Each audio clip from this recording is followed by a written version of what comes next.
నేను అనేది ఏంటంటే ఇప్పుడు ఇక్కడ జరుగుతున్నది ఏంటి 38 మంది ఎమ్మెల్యేలు 7 ఎమ్మెల్యేలు ఎవరి పార్టీకి వారు ఎప్పటికప్పుడు మారారు. అందులో ఒక ఆయన మా పార్టీ టికెట్ మీద ఎమ్మెల్యేగా గెలిచి ఇవాళ ఎంపీగా పోటీ చేశారు కాంగ్రెస్ టికెట్ నుంచి. కాబట్టి ఇంతకంటే ఓపెన్ అండ్ షట్ కేసు ఏమి ఉండదు. తెలంగాణ ముఖ్యమంత్రి గారి మనసులో ఏమున్నా రాహుల్ గాంధీ గారు ఎన్ని ఆశీర్వాదాలు ఇచ్చినా వాస్తవం ఏంటంటే ఇది చట్టసమ్మతం కాదు, చట్టబద్దం కాదు, రాజ్యాంగబద్దం అంతకంటే కాదు. కాబట్టి మేము ఢిల్లీలోనే కొట్లాడతాం. ఏ రాహుల్ గాంధీ గారు అయితే రాజ్యాంగాన్ని పట్టుకుని పోజులు కొడతారో ఆయన కూడా రాజ్యాంగం కాపీ పంపిస్తాం. పంపించి ఆయన కూడా చెప్తాం చదువుకోండి బాబు అప్పుడప్పుడు. నేను అనట్లేదు రాజ్యాంగబద్దం కాకపోతే తెలుసుకోండి. 10th షెడ్యూల్ చదవండి. 10th షెడ్యూల్ చదవండి.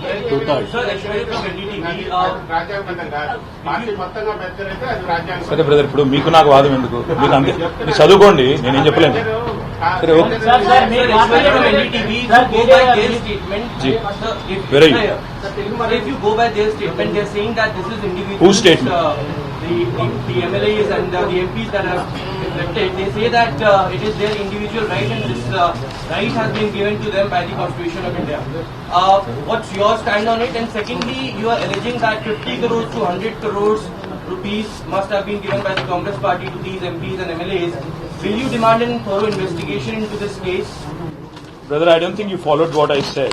I said that Siddaramaiah ji जो कर्नाटका के मुख्यमंत्री हैं, उन्होंने स्वयं कहा कि उनके एमएलएस को आज 50-50 करोड़ देके बीजेपी खरीद रही है. मैं इसलिए सिद्धरामैया जी से, राहुल जी से, खड़गे जी से पूछ रहा हूं कि अगर कर्नाटक में अगर दाम जो है वहां की रेट जो है अगर 50 करोड़ है, तेलंगाना में कितना दे रही है कांग्रेस? ये मैं पूछ रहा हूं. कर्नाटक में एक नीति, यहां पे दूसरे जगह कोई और नीति नहीं होगी. आप जैसा आपने कहा, एक सिद्धरामैया जी का कहना है, मेरा नहीं है, आप देख लो.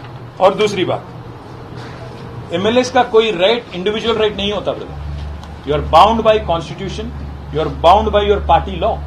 एमएलए का अपना खुद का कोई ओपिनियन या उसका खुद का कोई मन नहीं होता. इसलिए तो एंटी डिफेक्शन लॉ आया इंडिया में 1985 में. 2/3 अगर मिलता है तो मर्जर होता है वो लेजिस्लेचर का. इस हद तक कानून साफ है. इसके बारे में भी काफी सारे जजमेंट है. I can give you a copy to read. All I am saying, of course we'll go to election commission of India, we'll approach supreme court, we'll meet Lok Sabha Speaker, we'll meet Rajya Sabha Chairman, we'll also meet President of India. All of this after High Court's decision. We will plan our course of action in days to come. KTR గారు हम फिर वापस आएंगे 4-5 दिन. మీరు 2 టర్ముల్లో జరిగింది నైతికంగానే జరిగిందని sir. మళ్ళీ అది చెప్తున్నాను, నైతికత అనైతికత అన్న దానికంటే రాజ్యాంగబద్దమా చట్టబద్దమా కాదు. రాజ్యాంగబద్దమైనది ఏదైతే ఉన్నదో 2/3 అనేది వాళ్ళ రాజ్యాంగంలో ఉంది. నైతికత కూడా అవసరం. కానీ నైతికత ఒక్క మాకే కాదు కదా, అందరికీ ఉండాలి కదా. రేవంత్ రెడ్డి గారు